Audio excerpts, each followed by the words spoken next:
최근 일본 언론을 통해 충격적인 소식이 전해졌습니다.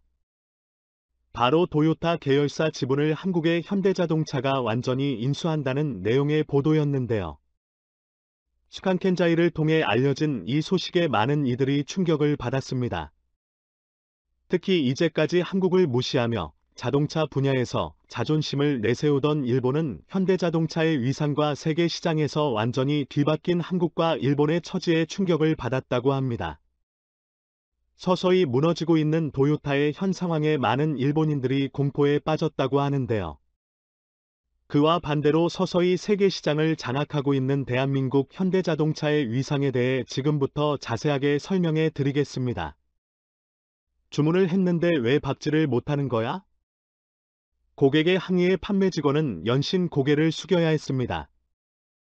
예정된 시위를 한참 넘겨도 차를 인계받지 못하자 폭발한 고객은 본격적인 항의에 들어갔죠. 비단 이 손님만이 아니라 많은 고객들이 판매사무소까지 와서 차량 인계를 요청했으나 차량을 전달하는데 상당한 시일이 소요되는 상환 판매를 했어도 실물로 받지 못한 것에 고객들은 불만이 하늘을 찔렀죠. 엎친 데 덮친 격으로 인계인이 밀린 이 차량은 결국 생산 중단 결정이 내려지며 사망 선고를 받게 되었죠. 바로 도요타의 랜드크루저가 사태의 주인공입니다. 적기 생산을 원칙으로 하고 있는 도요타의 수모라 할 수 있죠. 이 사건의 진상은 사실 여러 이슈들이 맞물려 발생한 재앙이었습니다. 이제까지 고객이 주문한 물건은 무슨 수를 써서라도 제때 납게 하는 것을 자랑으로 삼았던 도요타는 어쩔 수 없이 모든 손해를 감수하며 사죄를 해야 했죠. 랜드크루저 20년형은 도요타에서 인기를 끌던 제품이었습니다. 출시되자마자 많은 고객들이 디자인과 성능에 반해 구매를 하는 등 위태로웠던 도요타를 살리차종이라는 평가를 받으며 화려하게 시장에 데뷔를 했죠. 그러나 외부 악재가 겹치면서 생산에 차질이 생긴 곳입니다. 우크라이나 전쟁과 중국발 부품 수급 문제가 바로 그것인데요. 우크라이나 전쟁으로 도요타는 러시아 공장 가동을 중지해야 했습니다.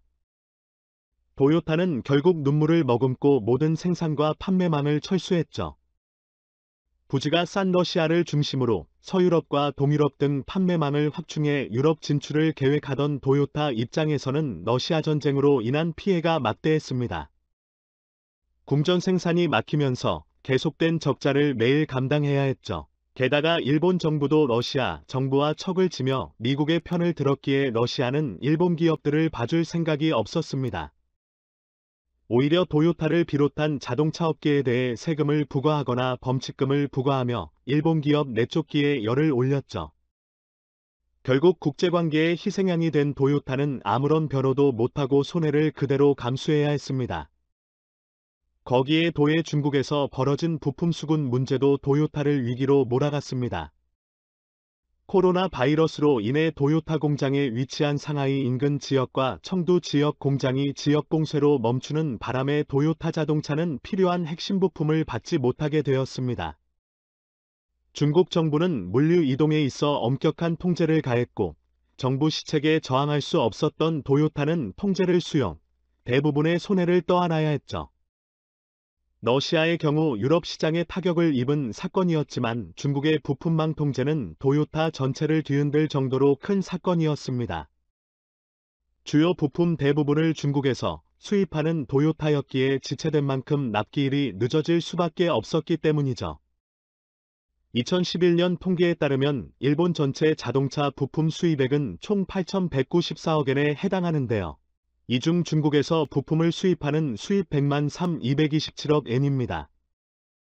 전체의 394%에 해당하는 부품을 중국에서만 수입하죠.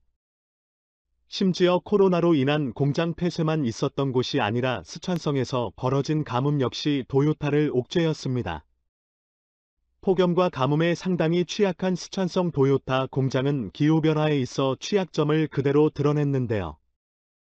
결국 오랜 기간 공장 가동을 중지해야 하는 사태에 직면하면서 도요타에서 생산될 대부분의 자동차 제품은 생산 가동을 멈춰야 했고 짧게는 5년에서 길게는 10년 가까이 기다려야 하는 비극이 벌어진 것이죠.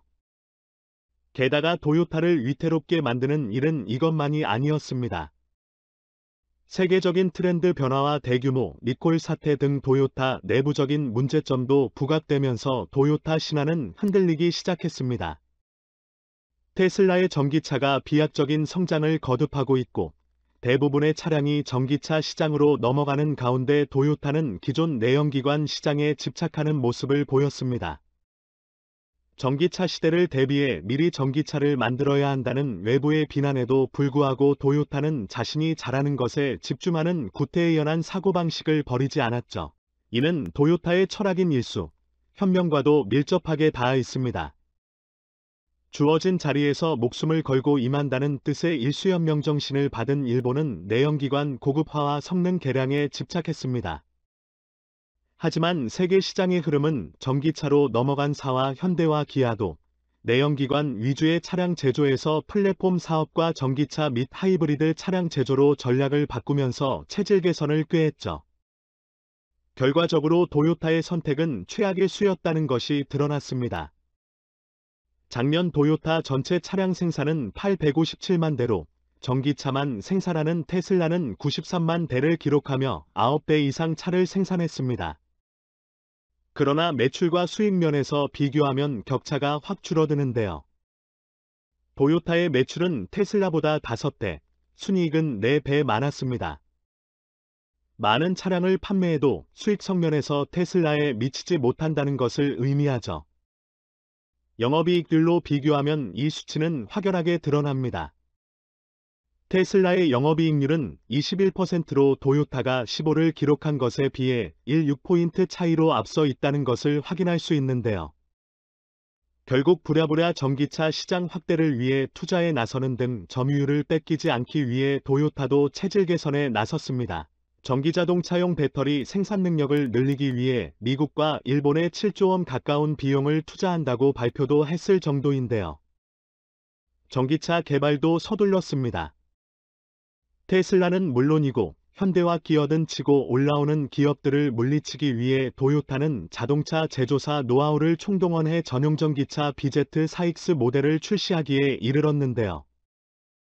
문제는 급하게 출시한 탓의 완성도 어둡지 않았다는 점입니다. 도요타 웨이라는 말을 만들 정도로 제조 공정과 품질에서 절대 타협을 보이지 않았던 도요타 입장에서는 치명적인 결함이라고 할 수 있는데요.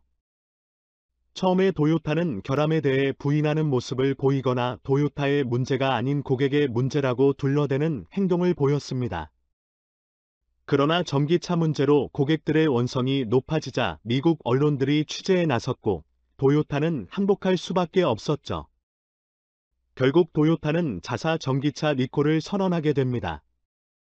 심지어 내연기관 차 구매를 원하는 이들에게 $5,000의 크레딧도 지불하면서 굴욕을 겪었댔죠. 심지어 도요타그룹 산하 상용차 업체인 히노 자동차가 엔진 배출가스 수치를 조작하는 사건도 터지면서 도요타의 안전성에 대한 재검사가 일어나는 일도 동시다발적으로 일어났죠. 내부적인 문제를 처리하지 못해 도요타는 명성에 먹칠을 하게 되었습니다. 결국 토요타는 외부의 문제와 내부의 문제로 심각한 고통을 겪으며 그룹의 쇄신을 위해 결단이 필요했습니다. 도요타 아키오 대표이사는 심각한 상황에 대책을 세워야 하는 입장에 놓였죠. 올해 2분기 실적은 도요타의 위기 상황을 그대로 드러냈습니다. 해당 기간 영업이익은 5,7,806억 6천만 엔으로 지난해 같은 기간 9,097억 엔에 비해 무려 42kg나 끄트렸습니다. 반도체 및 생산 문제가 제대로 반영되지 않은 실적이기에 이후에도 비슷한 실적 하락이 예상되는 가운데 도요타는 비상대책을 위한 자금 확보가 필요했습니다. 그동안 쌓아온 자산과 계열사를 통한 자금 확보로 버틸 수 있다고 생각했지만 생각 이상으로 재해들이 겹친 것과 동시에 전기차로 체질 개선을 해야 하는 가운데 도요타 입장에서는 자본 업무가 급했습니다. 결국 최근 도요타에서 놀라운 움직임을 보였는데요. 도요타그룹 계열사 중 하나인 부품회사 덴소의 지분 15%를 현대에 넘기겠다는 결정을 내린 것이죠. 슈칸 겐다이를 통해 보도되면서 큰 화제를 불러일으켰습니다. 덴소는 도요타그룹의 핵심 부품 회사로 수많은 메이커의 부품을 공급하는 곳으로 원래는 도요타 자동차 산하에 있던 기업이나 분리를 해 지금의 덴소가 되었는데요. 도요타는 15%의 지분 행사하고 있었으나 이를 모두 청산하고 현대자동차에 이를 넘기는 것으로 급한 자금을 마련하겠다고 결정한 것이었죠. 슈칸겐다이에 따르면 현대 입장에서도 덴소의 지분에 세계적인 부품 회사의 영향력을 행사할 수 있게 되면서 양사는 모두 흡족할 만한 결과를 얻었다고 하는데요. 그러나 일본이라는 국가 차원에서 이는 충격적인 사건이었습니다. 그동안 무시했던 한국 기업이 일본 기업의 지분을 가져가면서 한국과 일본의 처지가 역전된 것을 보여주는 사례였기 때문이죠. 일본 네티즌들은 이 소식에 충격이라는 반응을 보이며 역전된 처지에 당황한 기색을 감추지 못했다고 하는데요. 이제는 상황이 역전된 한국과 일본 정부는 일본 자동차 회사와 다르게 상승하고 있는 한국은 전기차 시장에서 가파른 상승세를 보이며 현재 1등인 테슬라를 위협하는 수준이 되었는데요. 과거 반도체 시장에서 한국이 일본은 완전히 집어삼켰듯이 이제 자동차 시장에서도 한국이 일본을 완전히 추월해 한국의 압도적인 위치를 점하기를 기원해 보겠습니다. 시승해 주셔서 감사합니다.